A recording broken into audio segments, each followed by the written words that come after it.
आज महाराष्ट्रामध्ये सातत्यानं आम्ही हा प्रयत्न करतो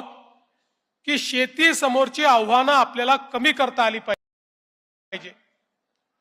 मागच्या काळामध्ये जलयुक्त शिवार सारखी योजना आपण आणली की ज्या योजनेमध्ये अवर्षण प्रवण भागामध्ये ज्यावेळी पावसाच्या 2 दिवसांमध्ये मोठ्या प्रमाणात त्या ठिकाणी गॅप पडते, पाऊस येतो आणि त्यानंतर तो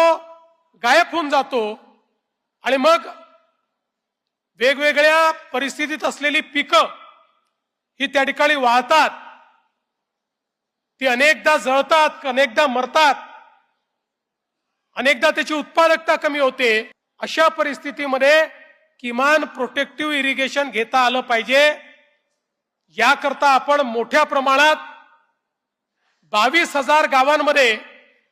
जलसंधारणाची कामं केली आणि मला सांगताना आनंद वाटतो त्यातली अनेक गावं अशी आहेत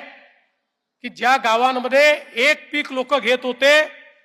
आता त्यातल्या अनेक गावांमध्ये 2 पिकं आणि 3 पिकं लोक घेत आहेत। ज्या ठिकाणी पीक घेणं कठीण होतं अशा ठिकाणी आता बागा देखील लोकांनी फुलवलेल्या आहेत आणि मागेल त्याला शेततळं या योजनेच्या माध्यमातून या महाराष्ट्रामध्ये